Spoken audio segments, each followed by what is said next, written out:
The airlock hissed open, and Mira straightened her posture, hands clasped behind her back in what she hoped was a welcoming yet professional stance. She'd been warned about this moment. The first day of interspecies education at the Outer Rim Academy was always chaotic. But nothing could have prepared her for the sight of 12 Vexhari cubs tumbling through the doorway like a furry avalanche. They were small, barely reaching her waist, with obsidian black fur that shimmered blue under the classroom's artificial lighting. Their eyes, all 6 of them per cub, blinked in rapid succession as they took in their surroundings. Pointed ears swiveled independently, tracking every sound in the room. These were the children of one of the galaxy's most formidable warrior species, and they looked absolutely adorable. Mira's colleague, Professor Jintar, a mantis-like Croath with emerald carapace, had assured her that the cubs would be terrified of her. Humans are apex predators, he'd clicked nervously through his translator. Forward-facing eyes, exposed teeth when you smile, persistence hunter build.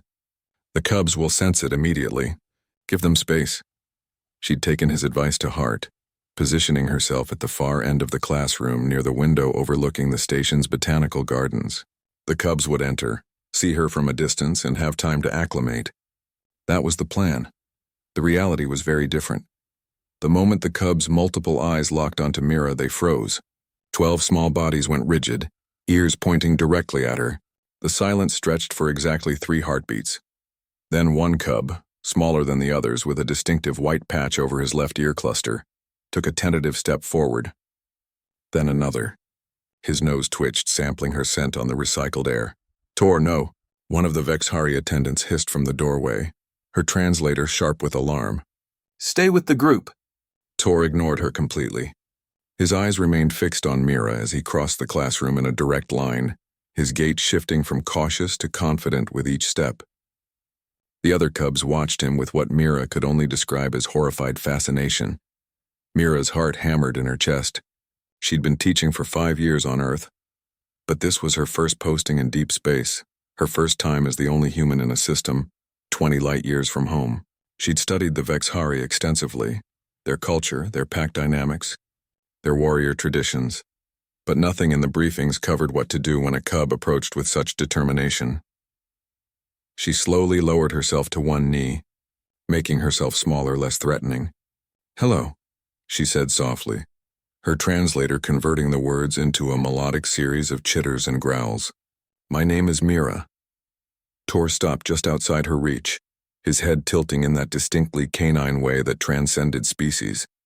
Up close, she could see that his fur wasn't purely black. There were threads of silver woven through it, catching the light like starlight. His 6 eyes studied her with an intelligence that made her breath catch. Then, without warning, Tor closed the distance and pressed his small, furry head against her knee. The gasp from the doorway was audible even without translation. Mira froze, hardly daring to breathe. The cub's fur was impossibly soft, warm beneath her fingertips as she instinctively reached down to steady him. She could feel the rapid flutter of his dual hearts, could hear the soft churring sound emanating from his chest, a sound her research identified as contentment. "Impossible," Professor Jintar whispered, his compound eyes whirring as they focused on the scene. Vexhari cubs don't approach strange species, especially not predators.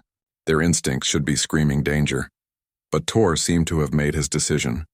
He settled more firmly against Mira's leg, and then, perhaps emboldened by his bravery, the other cubs began to move.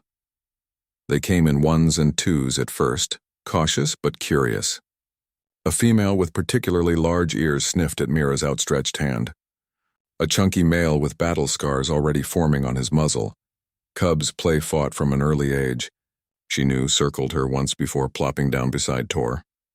Within minutes, Mira found herself surrounded by a pile of warm, purring cubs, all vying for her attention. "I don't understand," the Vexhari attendant said, stepping into the room with obvious reluctance. Her name was Sharn, and she'd been assigned to help Mira with the cubs. They've been prepared for this day for months. We've shown them images of humans, explained your species' predatory nature. They should be cautious, defensive even, not this. Mira carefully stroked Tor's head, mindful of the sensitive ear clusters. "Maybe," she said slowly. They don't see me as a threat. But you are, Sharn insisted, though her tone held more confusion than accusation. Humans are apex predators on your world. Your species conquered a death world through nothing but persistence and tool-making. You have no natural armor, no venom, no inherent weapons, yet you became the dominant species. That should terrify them. Or, Mira countered, still scratching behind Tor's ears as he churned louder. Maybe they recognize something else. She thought about her own childhood, about the dogs and cats that had filled her home, about the hours spent reading to her younger siblings, about the instinct to protect and nurture that had drawn her to teaching in the first place. Humans weren't just predators. They were pack animals, social creatures who'd domesticated wolves and formed bonds across species lines. They were caregivers. Perhaps the cubs sensed that too. Humans didn't just hunt, Mira said quietly, as more cubs pressed close, seeking warmth and comfort. We also protected. We formed families, packs. We cared for those smaller and weaker than ourselves. Maybe your cubs can sense that. Maybe they know the difference between a predator and a protector. Tor looked up at her then, all 6 eyes blinking in slow contentment, and Mira could have sworn he understood every word. Professor Jinter clicked thoughtfully. Remarkable. The council will want to study this interaction. But Mira was already lost in the moment, surrounded by 12 trusting cubs who'd walked straight past their fear and into her classroom, into her care. She'd come to the Outer Rim Academy to teach, to bridge the gap between species and cultures. Looking down at Tor's peaceful face, she realized the cubs had something to teach her too. That trust wasn't about ignoring danger, but about recognizing kindness despite it. All right, everyone, she said, her voice warm with affection. Let's begin our lesson. The cubs churned in response and Mira smiled.